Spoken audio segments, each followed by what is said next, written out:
Record right now. Okay, cool. So like I said, my name's Kaylin. I'm the co-president of U2 along with Isabella, and we are going to get started.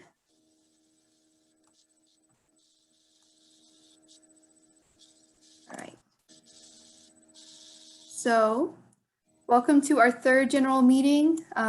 Today's Wednesday, November 18th. If you haven't signed in already, here's a QR code you can use to sign in along with the tiny URL.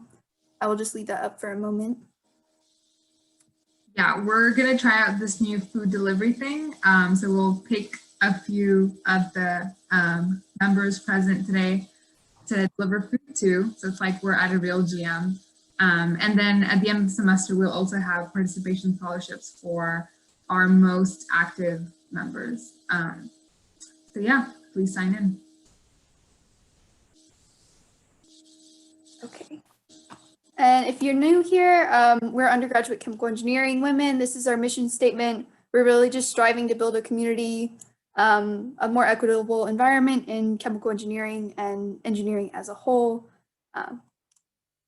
And this is all the ways you can get in touch with us, our email, our website, our Facebook, Instagram. And if you haven't joined our Slack, that is kind of our primary form of communication this year. We switched over from GroupMe over the summer, and that's been fun. I will leave this up just a moment in case anybody wants a picture or anything, but we will send out the slides with the newsletter. All right, so today's meeting is pretty jam-packed. We're going to kick off with a humanitarian engineering and nonprofit panel. We're super excited and we're super grateful for the guests we have speaking today. Then we'll go over some upcoming events. We'll talk about officer elections because the apps are opening up for that tonight. And then we're going to go into some general updates. But for now, I will hand it over to Shruti for our panel. Shruti, do you want to share screen and control the slides, or would you like me to? I think it might be easier if you just continue and just like if the speakers kind of indicate when they're ready. That way we just don't have to switch around. But yeah, today we have some fabulous speakers from 3 different nonprofit orgs. So we have speakers from Wellware, we have speakers from Engineering Without Borders, and Peace Corps. And we are so excited to have them here. They're gonna give kind of an overview about what they do, kind of their background, and then we'll have some time for them to answer any questions you may have at the end. But for now, I believe I hand it off to Catherine from Wellware. Hi, everybody. Thanks for having us. Can I just go ahead and start? Yeah, go ahead. Awesome. Yeah, like y'all said, I'm really thankful to be here today, and I get to talk to you all about Wellware. My name's Catherine Bergman, and I graduated from the University of Missouri, Columbia, where I got my bachelor's degree in civil and environmental engineering. And then once I graduated, I moved to Austin and got a job working at a large structural firm here called DCI Engineers. And I did that for quite a while, 7 years doing structural engineering. But while I was doing that, I was simultaneously I got involved with Wellware in about 2013. I started volunteering at first. I met the founder at just a meeting, and I was really interested in volunteering my time and started, doing project design and helping out the team and traveling with the team over to Kenya and Tanzania, and I'll get into that in just a second. But so really started using my experience and expertise to help with implement clean water systems. And then just a side note afterwards, we also kind of branched off, and I've since quit my structural engineering job and have started a company called Well Beyond, which is kind of a play off Wellware. It's a social good company, so it is a for-profit organization, but we developed an app that will help implement and maintain rural health and water supply projects. So it kind of goes in tangent with Wellware's projects to help communities better maintain and keep their water systems running for the long term. And recently with COVID, we've kind of adapted the app to deliver COVID response modules and sanitation and hygiene modules for these communities that, just need information and how to make your own face masks and tippy taps and all of that good stuff. So now I'll jump into a little bit more about Wellaware and who we are. Like I kind of mentioned before, we fund and implement life-saving water systems in East Africa. So Kenya, Tanzania, Uganda, South Sudan, all of those areas. And obviously, I think everybody knows the importance of water in these communities. It, drives economic development and empowers these communities to really thrive and be successful long term. To date, Wellaware has implemented about over 70 projects, all different types of water systems. So we have, everything from deep boreholes to rainwater catchment systems to pipelines, water treatment systems, all kinds of different water projects for these communities. And we've been doing this for over 11 years. And we have transformed over 250,000 lives in these communities. So we're really happy about that. And we're really proud too that we can say 100% of our water projects are still functioning today and working. And our biggest thing is sustainability. So we want these communities to, have a long-term dependable water system that's going to last them for decades to come. And I think, everybody kind of knows the issues of the global water crisis, but I just wanted to touch on it a little bit and, say that, 1 billion people lack access to clean water, which is crazy. More people have access to cell phones than clean water. So it's just puts it into perspective a little bit. And I think we all know that women and girls are the ones that are typically responsible for collection of water in 80% of the households. So that burden of water collection really falls on them, and they're not able to have a job or stay in school because they're having to walk an average of 3.5 miles every day to collect that clean water. But we do know that once we do come into these communities and provide that clean, lasting water, disease rates decrease by an average of 64%.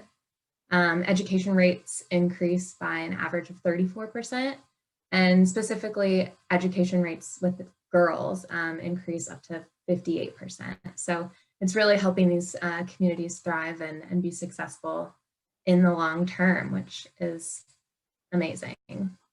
And then if you go to the next one, I will kind of talk a little bit about the roles that engineering plays in Wellaware. And it's quite extensive. Oh, sorry, my dog. Zoom really lets you in the lives of everyone these days. Sorry about that. But yeah, so, we use engineering for, drilling and oversight. We work with a team of all different types of engineers and hydrogeologists to help implement the drill and look at the geology of the system and, where to do the casing and what rocks are good for the water supply and the oversight and the drilling of everything. And then once that's completed, we work with the team of engineers and do project design. So, what size pump we need, what elevation of water structure that we need in order to do pipeline distributions to different community areas and really design that system for the communities and what they're needing out of it. And then, we also have to make sure that the water is safe to drink. So we do water quality analysis, water treatment where is needed, so bone char or UV filtration and purification. And same can be said with, rainwater systems. We treat all of those with UV purification systems and make sure that the community is set up and knows how to operate and maintain those systems. So changing filters and changing the bone char and making sure that these systems are functioning in the long term. So yeah, I think that's the main gist of it. I think we'll have questions at the end or whatever, but that's well aware in what we do.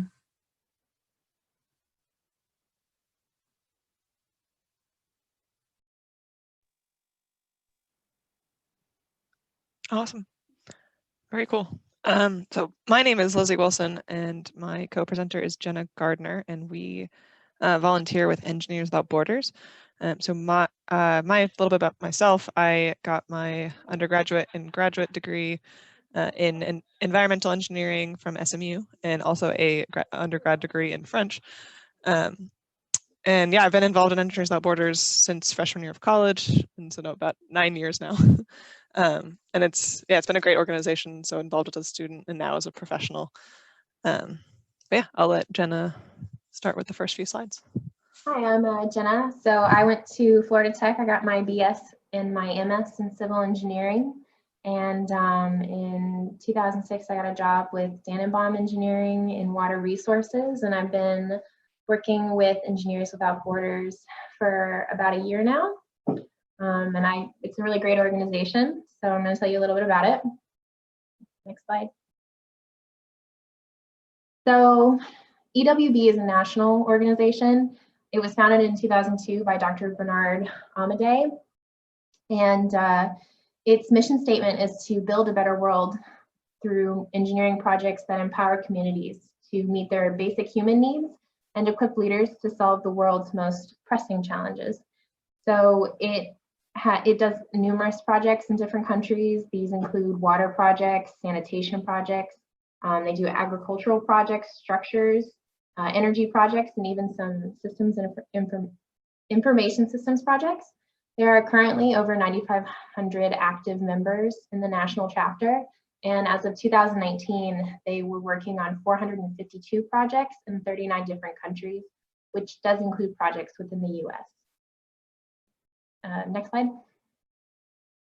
So the chapter that we volunteer for is Engineers Without Borders, the Greater Austin chapter, which was founded in 2009. And it was a merger of the Central Texas Professional Chapter and the University of Texas Austin Student Chapter. So we have both professional members and student members. And we're one of 3 mixed chapters in the nation. So there aren't that many chapters in the nation that include professionals and students. So because we have professionals and students, we do believe in teaching and mentoring those students in any way that we can. We have several different projects that we're working on right now. We have 2 international projects, one of which is in Guatemala. It's a water supply project in Chicaya, and it's currently in the process of being wrapped up. And then we also have a relatively new project in Tanzania, which is a water rehabilitation project, and Lizzie's going to go into more detail later. We also have 2 local projects. We're working on a solar power project in Puerto Rico, where we're providing solar power to local communities so that in case of future natural disaster, they won't be left without power. And then we're also working with the city of Austin to help provide basic needs for the local homeless population in terms of semi-permanent camps that provide water and sanitation. Next slide. So because of COVID, we've kind of had to transition to a more virtual setup. Before, we used to have general meetings weekly, and we hosted several social and networking events for our members. And we also did a lot of outreach. So we did a cleanup event at Waller Creek, and we also participated in UT Austin's Girls' Day. We had a booth there. And something that we do every year is the Water Trotter event, which is kind of like a race scavenger hunt, but we weren't able to do that this year because of COVID.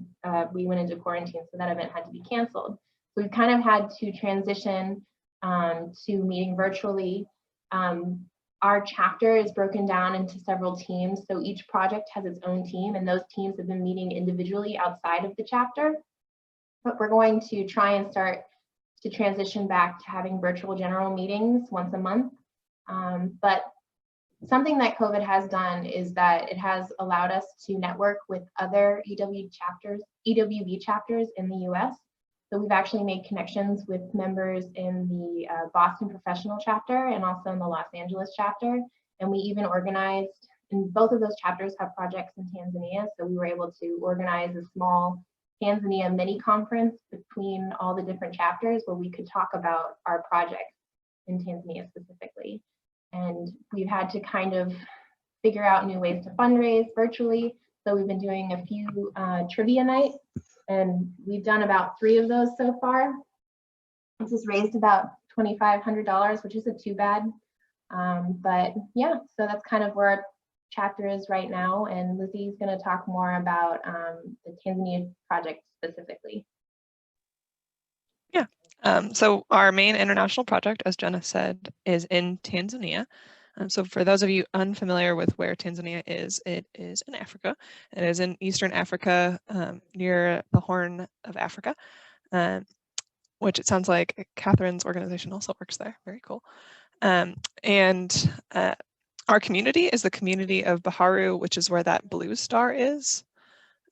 If you go back, I can, yeah. So most flights fly into where the red star is, most international flights. And so one of the challenges of this project is going to be getting to Biharu. What's been recommended is taking a little puddle jumper thing from plane from Dar es Salaam to Biharu, much preferred to taking something like a bus or even a car all the way across the country. So that'll be one of the challenges, fun challenges we get to deal with. Yeah, next slide. So the community that we're working with is about 12,000 people.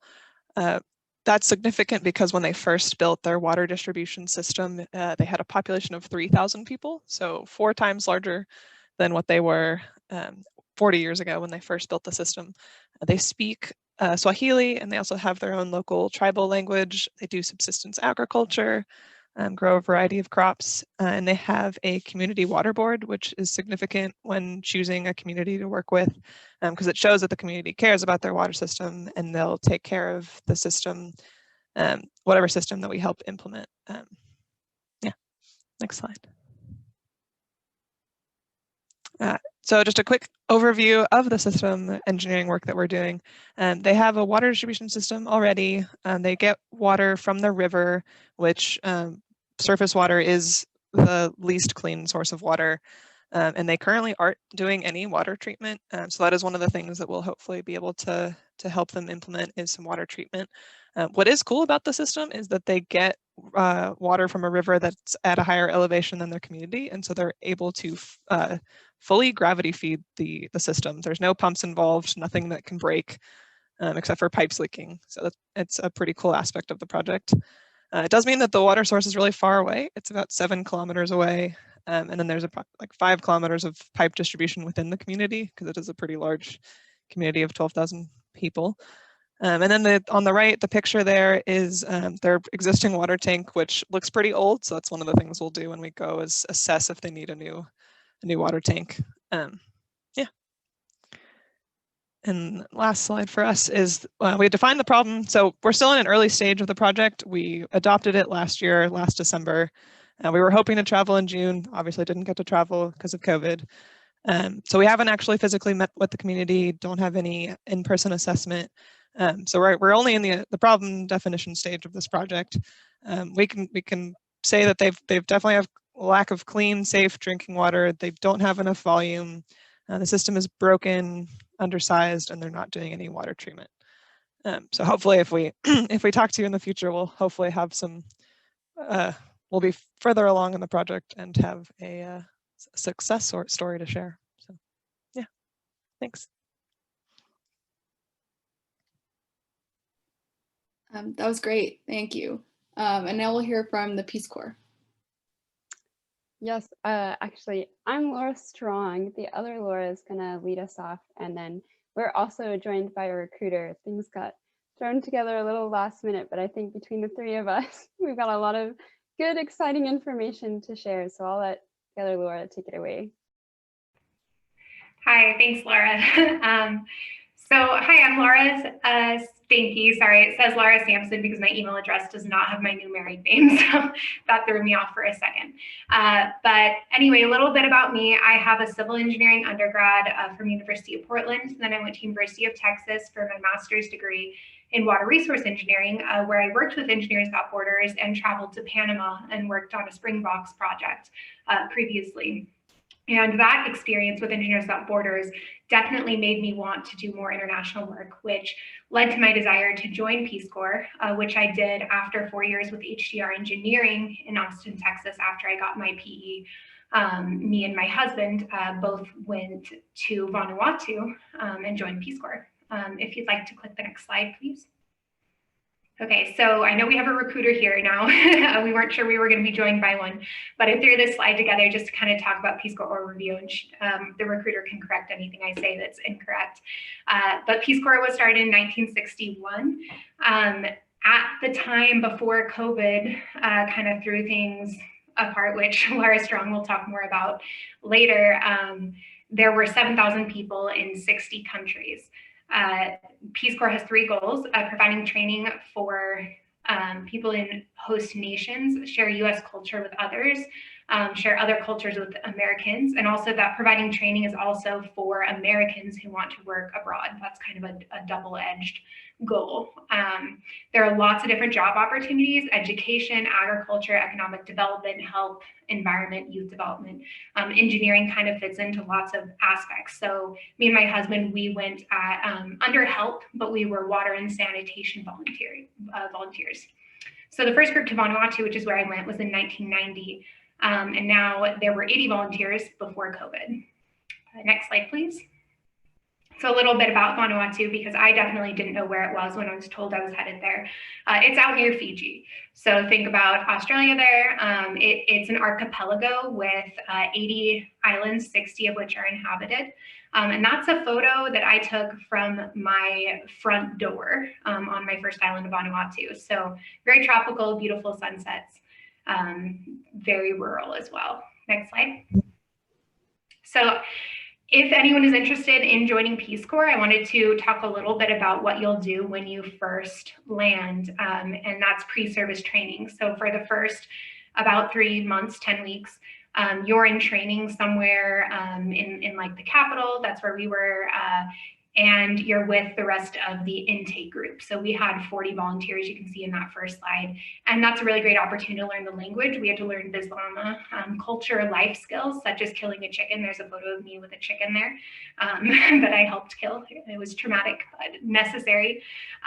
You typically live with a host family there, so you can learn language, how they wash clothes if they don't have washing machines, we learned how to build houses out of bamboo, and all sorts of other things that you'll need to know so that when you show up to your site, you don't look like a complete idiot. You know a little bit how to live there, as well as technical training. We learned how to build a tippy tap and other things that were necessary for water sanitation volunteers. Next slide. So there is a wide range of Peace Corps situations, right? We were definitely the most remote in our group, and Vanuatu is one of the most remote nations that Peace Corps still serves. So our house was 100% made of bamboo. It was amazing. I loved it. So that's my husband sitting on our house. We had a shower that was that little mud pit there with the rocks that we used bucket showers, and we'd carried our water from a well. And then the other photo there is our toilet, which is a box with a piece of toilet paper. But it worked really well, and you get used to these kinds of things really fast. But, I don't know what Laura Strong is going to show you, but other people were in cities where they had, concrete homes. So it's really hard to know what to expect when you sign up for Peace Corps. They say Peace Corps flexible. You just, need to be aware that you may end up in a situation like this, or you may end up in a city, and you don't have a lot of say in the matter. Next slide, please. Okay, great. So you guys are here, you're engineers, you want to know, if I get involved in Peace Corps, what kind of things might I expect to do? So on our first island, Ombai, because spoiler alert, we got moved onto a second island at some point and then eventually sent home early. So we did not have a traditional Peace Corps experience. But the first island that we were on, they had gravity fed, or they had a rain harvesting situation to some degree. They'd had just a couple properties that had tin roofs where they could gather rain into kind of these concrete wells, but they would dry in the dry season. And there was so much elevation that there really wasn't a creek you could go to. So we were going to work on a gravity fed water supply system here. We had put the whole design together, started applying for grants. It was going to be 10 kind of community standpipes spread throughout the village. Next slide. However, something you need to know if you join Peace Corps, sometimes, shit happens. And so nature had other plans for us. Our island was a volcanic island. It hadn't erupted in a really long time. That first photo on the left is a photo I took from our village the morning it started erupting. Then everybody evacuated. We left that day on a plane. The rest of the island left on these boats. They were just trying to take everything they had with them. No one was back on the island for an entire year. The second photo is when the photo up top with two little girls is not our village. No one ever returned to our village. We were one of the closest villages to the volcano. But this is another village where people were starting to try to rebuild their lives after the volcano calmed down. So clearly we could not continue serving on this island because it was empty for an entire year. So Peace Corps placed us on a second island, which is the next slide, I hope. Right, so we're trying again here in Malekula. Very different culture, very different island, even though it's part of the same country, totally covered in jungle, couldn't see the ocean like we could in the others. In the very smack middle, they had a huge river. As you can see, life kind of surrounded around the river. In the bottom left is just an example of one of the food items that we made that ended up getting baked underground. So anyway, we did get another shot. This island had another Peace Corps volunteer before us who had done a water project. So I was very disappointed as a water engineer that I wasn't going to get to do a water project. However, when you work in international development, it's that flexible thing again. So, if you just have to be open to whatever opportunities present yourself. Next slide. So because you can see these standpipes, this is kind of what we were going to implement in Ombai. Because another Peace Corps volunteer had worked with the community and the community had implemented and these water standpipes, we kind of looked and like, what's the next step for them? They were now washing their hands with this spring water instead of the river, but they were not using soap. So we kind of came up with these this is like an onion bag thing with a thing of soap and then a coconut to keep it protected from the rain. And we put there and we had education about sanitation. Next slide. Another engineering application that you can work on if you join Peace Corps is proper toilets. So these toilets that were in this community, because there was a lot of clay, overflowed during the rainy season. So things that we talked about is, okay, let's pour water in a hole and see how long it takes to, go through the soil and then the places where it drains more effectively, let's put the toilets there, and of course also talked about upstream, downstream of rivers and population centers and that kind of thing. We also talked about water seal toilets, and a VIP toilet would basically just means you have a bamboo or a pipe going up so that gas can escape and you don't have a bunch of flies smelling it and then getting on your food and all of that. So that's another thing you can do in Peace Corps. Next. We also looked at a nearby school that was also where everyone goes during the storm because everyone's home is made of bamboo. And we put together a plan with the locals for having solar lights so that there's lights during events and lights during school. If something has to happen at night, it's also the meeting house. And we applied for a grant for this. So there's electrical engineering opportunities with Peace Corps. Next. And then last, I'll go real quick, also solar fruit dryers. So they sold nangai, this nut, and it took forever to dry. And so that really limited the income for this community. And so there was an opportunity to work on solar fruit dryers, like to make that happen quicker. And we did get a $10,000 grant to help build 34 solar fruit dryers because that's the only income source that several communities, 4 different villages, our village and 3 others were using. So we had accepted that grant, but then the next week, next slide, nature had other plans again. We got hit by a cyclone. A third of the homes made of bamboo got flattened. The gardens were completely destroyed, and we were 2.5 hours from a road. So everyone ate from the garden. This was not a rice and tin meat kind of community. So Peace Corps sent us home because the solar fruit dryers we were working on needed a lot of timber as the in-kind contribution. And the timber was necessary to build these homes back up to how they were before. In addition, the community didn't have enough food from the garden and couldn't get food from any other source to feed 2 extra people. They were 125 people, so 2 extra people is actually a pretty big percentage. So at this time, Peace Corps prioritized the rebuilding of the community, which is not our specialty, and did send us home.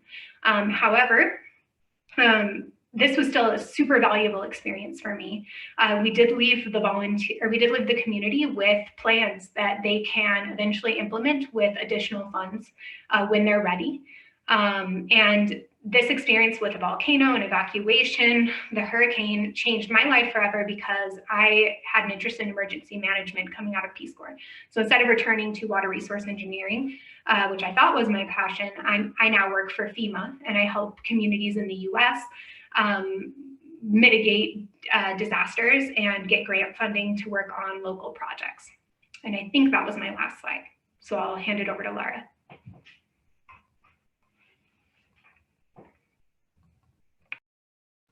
I think it's my turn now. Can you guys hear me? Yes. Okay, cool. Hi, everyone. My name is Chanel Jimenez. Laura, thank you for that great, you gave a really good explanation of Peace Corps. So thank you for that. I want to say that your experience, and I guess I'll say this, her experience is very unique, and then my experience is very unique, and just that. But yeah, my name is Chanel Jimenez. I am the Houston Regional Recruiter. So I am actually in the Houston area, and I wanted to send some links before I start talking, just for my sake, because this is my job. So this is like a sign-up sheet. So if you're interested in Peace Corps, please, fill this form out so that you can receive more information. And then I am gonna send a couple of stories that you can look at later of how civil, or I guess chemical engineers, what they did in the Peace Corps. And then another story is about girls leading our world. And then I'm also just putting the email of the Austin-based recruiter. He's actually in San Antonio, but his region, or he covers the Austin area too. So you can always email me, or you can email him, whatever you prefer. So I just wanted to put all that in the chat before anything else happens. Okay, so yes, again, my name is Chanel Jimenez. Like I said, I'm the Houston Regional Recruiter. I was in Panama, Central America from 2019 until 2020. I actually worked in the education sector. I don't have any type of engineering degree. I actually have an anthropology degree. So I studied cultures, I studied humans in college. I went to University of North Texas in Denton, Texas. And in Panama, you speak Spanish, but there's also a lot of indigenous communities, and one of the bigger indigenous language there is called Novere. I didn't get to speak or learn Novere just because my community didn't have anyone speaking Novere. So yeah, but there are times where you are introduced to not only the language of the country, but then you're also introduced to the indigenous language of your region. So Panama is between Costa Rica and Colombia, and they are, yeah, it's in Central America. I'm losing my train of thought. It's super late for me.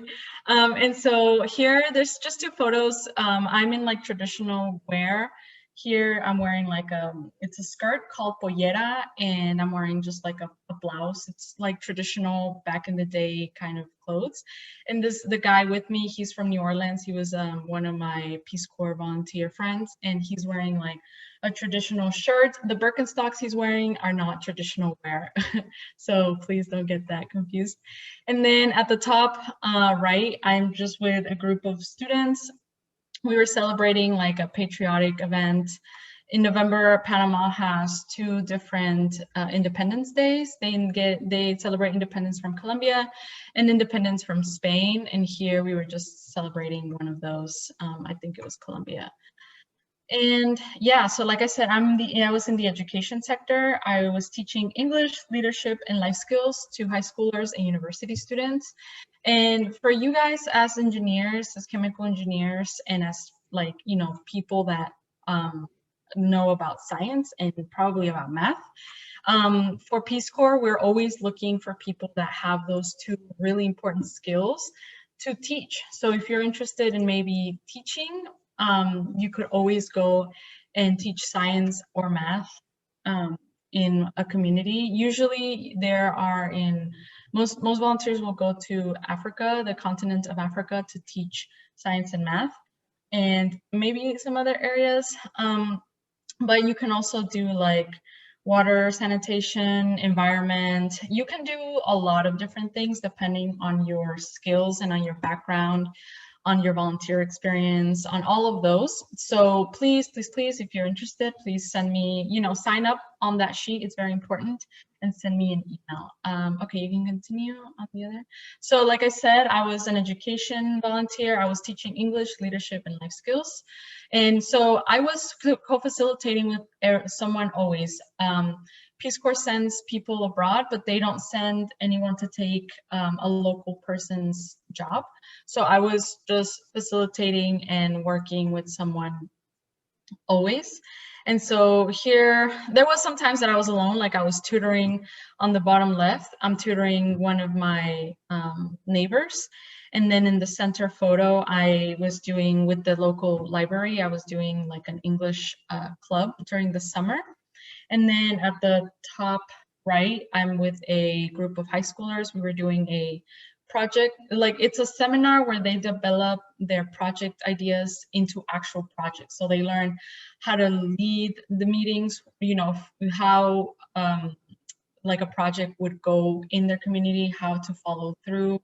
So they learn all of those skills. And then at the bottom, I'm at the university working with, this was during the summer, and I was working with like, they're teens. I don't think they were all in middle school. They were probably in the beginning of high school, and we were doing like English lessons at the local university. Go, continue, please. And so, yeah, more photos here at the bottom left. I am with a group of teachers. We were doing like a teaching methodology seminar that lasted 2 weeks during the summer.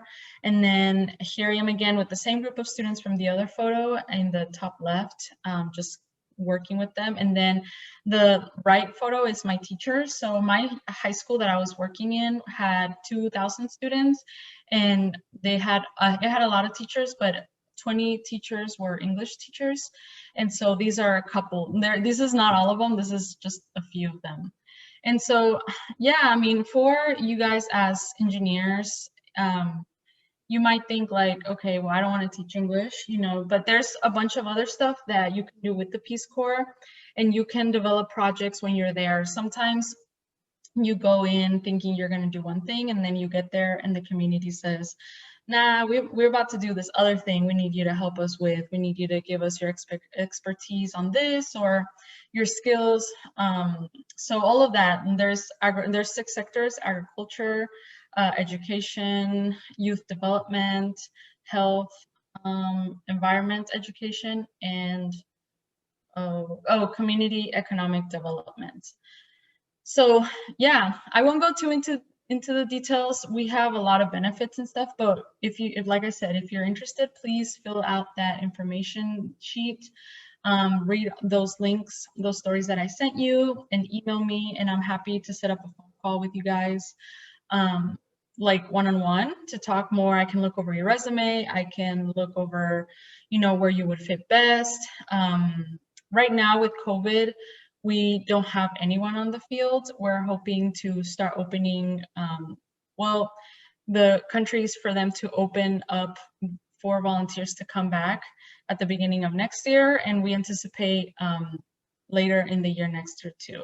So you have time. If you're, you know, a senior and you're kind of like thinking, okay, what am I gonna do now?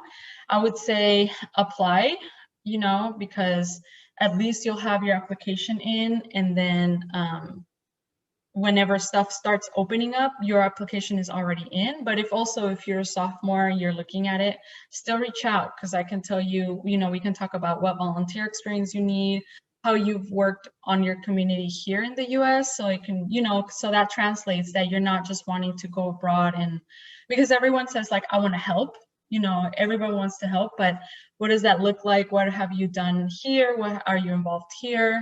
All of that. So yeah, like I said, email me, whatever. I'm here, and you can also email Josh. That's his email on the chat. And yeah, thank you. I think those are all the slides. Oh, okay, one more slide, I think. So this is just culture immersion with Peace Corps. You're not there for 2 weeks, you're not there for a month, you're there for 2 years. So you become part of the community, you become part of part of their own. You just become one of the person in the community. And here I was completely immersed in the community. I was always out and about doing stuff, like celebrating something, wearing someone's clothes. They were always like wanting me to dress in their traditional gowns. So yeah, I've never rode a horse in my life, and here I am on top of a horse, scared for my life. So yeah, I could go on, but I want to be brief because I know I don't want to take too much time. So yeah, thank you guys. Yes, it's me now. I know we have a couple more slides, so I'll be quick. I'm Laura. I'm a BME, or I graduated as a BME from UT in 2016. And after working, I decided to go to Peace Corps. And as an engineer, math and science teaching, like you heard, is the way to go if that's what you're interested in. So I was a math and science teacher in Liberia, and then ended up transferring because we were evacuated from Liberia to Sierra Leone. So I got a little bit of a mix. You can really just go through these slides quickly. They're mostly just to give you an energy of what it was like. We had very tough roads. That was our moving day photo. We got to ride motorcycles on some stretches of roads because travel was so difficult. And that was our cute little home that we lived in Liberia. You can keep going. This is the school that I taught at. That was my 7th grade class. I taught them math and science. That was my kickball team. And one of the best things you can do in Peace Corps is just say yes. So people would take me to the farm, and that's a rubber tree that we learned how to harvest rubber from together. This is more just community living. Once again, going to the farm, we cut rice, and that's me enjoying sugarcane and our local tea shop. And then 6 of us out of the original 37 transferred to Sierra Leone when we got evacuated. So we became our own little family in our new country, which neighbored Liberia. You can go ahead to the next slide. And this is more of just the energy. It had a very similar vibe, but in this one, we actually lived in a much bigger town. We got a cat. We lived on a campus that had been built by missionaries in the 80s, so it had a lot better infrastructure. And this town had a lot of other NGOs. So that was a cool opportunity that we met Doctors Without Borders, Engineers Without Borders, and a few other NGOs that were in our town that we got to chat with. That's it for me. And just really quickly, this is my slide. This is my email, my phone number. This is Josh's email. And yeah, check Peace Corps out. It's the best. And I don't get paid just to say that. I really feel like that.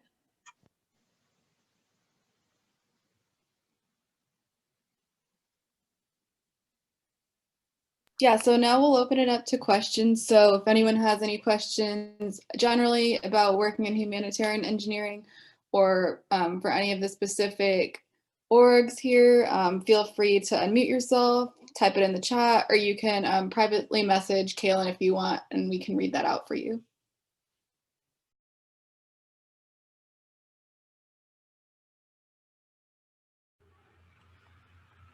All right, somebody, Sorry. Oh, you can go, Kaylin. No, you can go. Sorry. Oh, okay. Somebody from the chat asked, how can we get involved with Engineers Without Borders? Oh, 2 people did ask that. Awesome. Well, you can send us an email. I can't remember if we have an official sign up link, but I'll put my email in the chat and we'll get you hooked up with the project. And we'll save all these emails and make sure they make it into the slides in the newsletter. And Z, did we introduce you? The president of our organization is here as well. I can't remember if we introduced him, but his name is Z. And he's Hey everyone, thank you for having us. Thank you so much for Of course, being and I'm here. also going to include my email. You can reach me if you need any additional information to get in.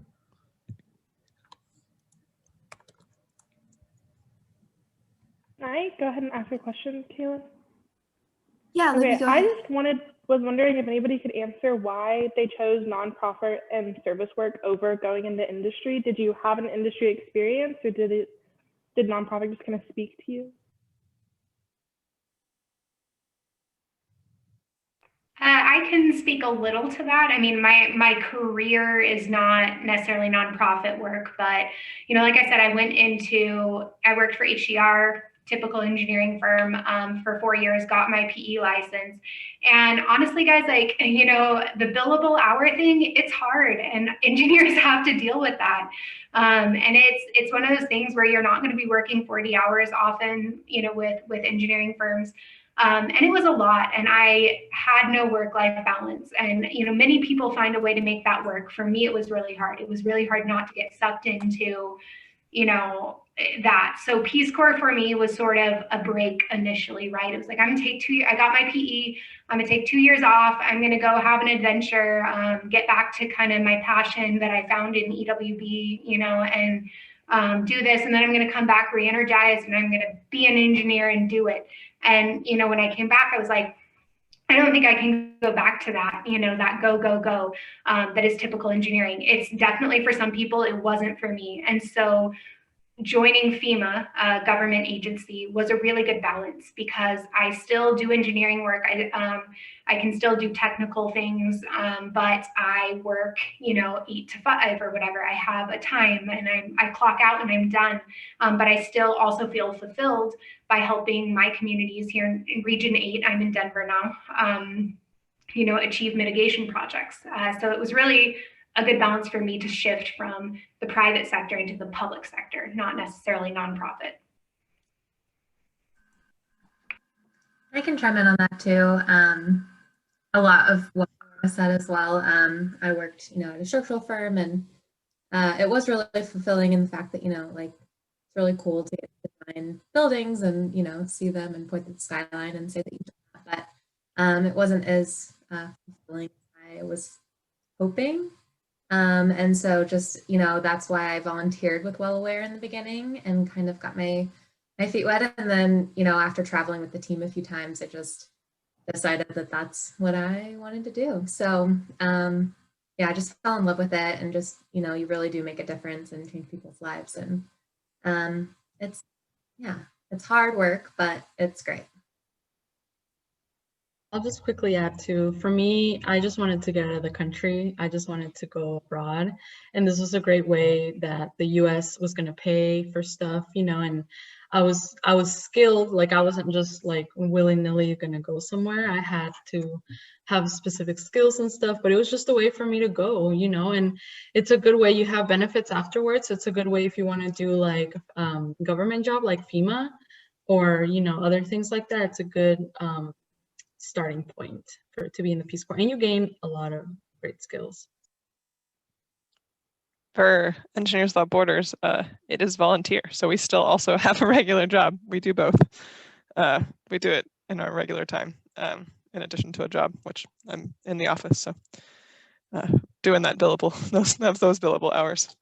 But it's enjoyable time outside of work, and enjoyable people to work with as well. So. I'll add a little bit to that too. You guys have to remember as students, real life engineering is about maybe 5 to 10% technical, and the rest is just running around doing paperwork. So it might not be for everyone. I love technical stuff. I joined EWB to be around nerds, and I enjoy the technical work. The regular stuff, I didn't care much for the paperwork and the filings and all that stuff and logistics. But again, this is not for everyone. It's good. EWB, we have a chance. You have a chance to try volunteering, try to do something good for somebody else, but also have a regular, 8 to 5 job. It's not as demanding, and we don't travel all the time. We travel once a year, or depending on the project and when we need, depending on the different phases of the project. So it's a good place to start your volunteer or your humanitarian work. I see Laura agrees. It's you get your feet wet and you learn how to do these things. Also in our chapter, since you guys are at UT, the Austin chapter of EWB is a mixed chapter, which allows you to actually learn from Lizzie, learn from Jenna, learn from the people who are professionals or doing the work on top of volunteering. So this is not just, we need you to do, it's all for us, nothing for you. You get a lot of this. Also, if you impress people, you might get a job later on, right? If these people are managers in a company, it'd be good for you. But the whole point is not you. The whole point is the community that you serve. That's the whole point of all of this panel, right? We're not doing this for us. I mean, the us part is making us feel good because we're helping, but it is for somebody else. We already have clean water here. We have beds and infrastructure and all that stuff. They don't. So if you are willing to give, this would be for you. If you're not caring too much, it will be harder to do volunteer work than actual billable hours. Thanks. I would like to add real quick that for Peace Corps, it's volunteering, but you do get paid. So if anyone is worried about like financially, you get paid. You get a monthly stipend. And that's your job for 2 years. That's what you're paid to do. So just a lot of people think that you don't get paid, but you do.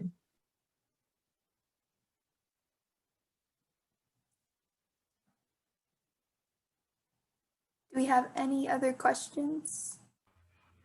I was curious, for all the people here, how do projects get assigned? Do you get assigned a project, or is it the team that decides something they want to accomplish together, or do you use like pre-existing relationships with communities overseas? I was wondering how a project gets started and what you decide, like how you decide what you're actually going to do and try to implement. I can jump in for the well-aware side of things. So we start the process by, we require every community to submit a project request form. So they get together as a community and show initiative and tell us what they want and what they need. And then we do a lot of research and investigation on our end, existing infrastructure and hydrogeological surveys to see if there's even, water feasible or what type of water project would be a best fit for the community. And then we work with the community to implement that. So someone else mentioned it, but community buy-in is a huge thing to be successful with any project.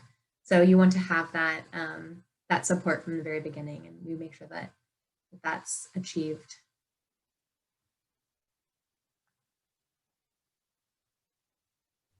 For Peace Corps, I'll quickly say, I have to jump off at 7, but kind of the same thing. The community will request a volunteer.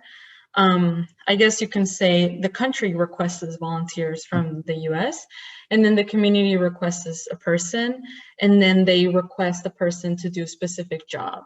And so then you go there qualified, and you get there, and then you work with the community to do that job.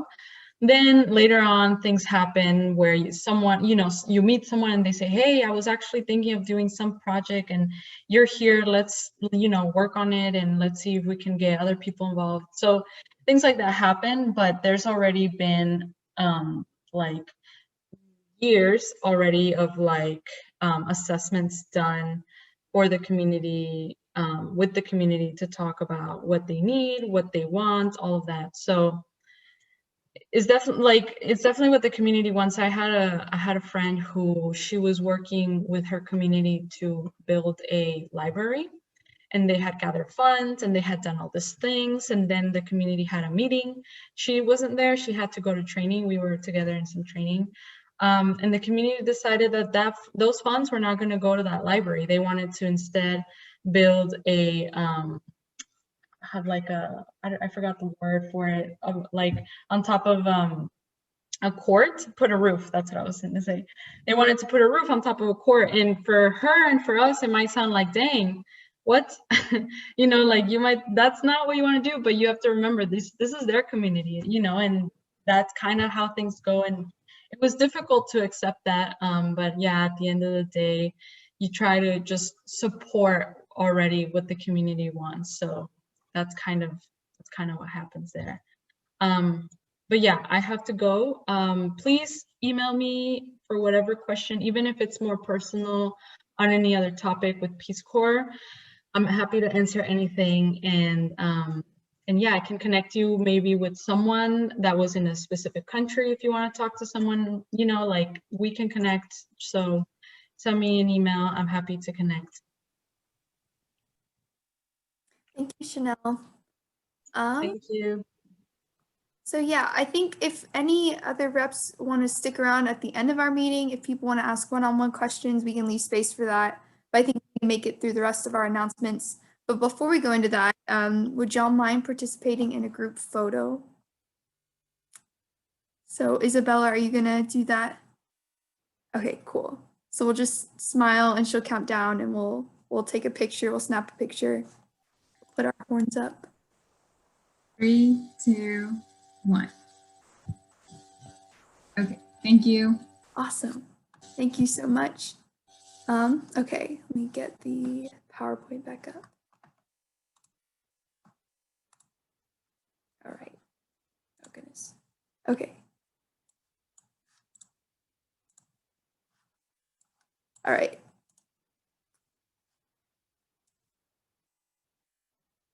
Isabella? Oh, I put that slide. Oh, we don't have time. Just be safe over Oh, yeah, yeah. Thanksgiving break. That's Make sure you get tested before you go home. Yes. Be isolating before you go home. Last event of the semester will be our last general meeting in December. That's going to be right after the break on Wednesday, the 2nd, and we'll have a little holiday social along with that. And we'll send out more information about that. You can find it on all of our platforms. We have our officer applications dropping tonight. There are 3 positions open, and we would love it if all of y'all could apply. We have our outreach chair with our first year rep and our events chair available. First year students can only apply for first year rep. And we have the application information on that link. The deadline is the November 24th, so that's next Tuesday at 5 p.m. And if you have any questions or concerns, please reach out to us. But we would really love it if you would apply. All right. And then if you want to be spotlighted on our social media, I know we've had a couple these past weeks. Fill out this form. We would love to show you off on our Instagram. And Julia, I'll toss it over to you. Yeah, so EcoBricks is winding down a little bit for the semester. Continue to build your EcoBricks, but we have our last building social this Monday. And as always, can you go to the next slide, Kaylin? Yeah. Oh, if you want to get involved with the committee, just fill out the form, and you can get involved and then join the EcoBricks Slack channel for updates. But yeah, continue building your bricks. Hopefully, eventually in the future, we'll be able to collect those and actually build something with it. But since we're going to be online for a while now, just keep building your bricks, keep collecting your plastic.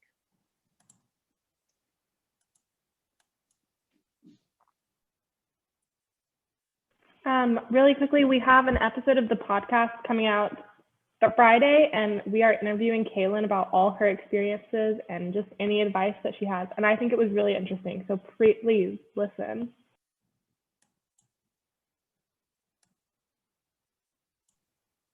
Yeah, so the quick sustainability minute, I just put some tips in here how to talk about climate change if you're like going home and you want to like bring up the subject with your parents or family members. I know Thanksgiving dinner is going to look a little different this year for a lot of people, but here's some tips on like how to approach that. And if you like have any other questions, please reach out to me, but I don't want to take up a ton of time because I know we're running over. All right, here's all the other ways to get connected again. And that's all we got.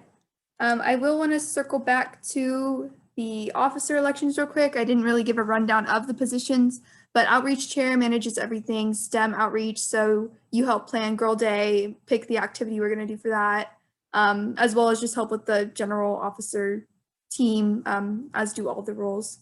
Events chair plans all of our events and socials, and any other activities we need at other events. And then first year rep, that is our special first year position that only happens in the spring semester. And you just help us get connected to the newest class at UT and plan some specific first year events. Are there any questions about any of the announcements we went over or the elections or anything like that? Good. All right. Well, if you want to stick around and ask any of our reps today any questions, feel free to. I will be here for a while, so thank you for coming. I'll throw my email in the chat. If anybody has any well-aware questions or needs anything, just feel free to email. We want to give a huge thank you and round of applause to each and every one of our reps that came out today. This panel was super awesome and informational. I learned a lot, and I hope the rest of y'all did too. So thank you so much for being here. And thank you, Trudy, for putting this whole thing together. You've done a fabulous job.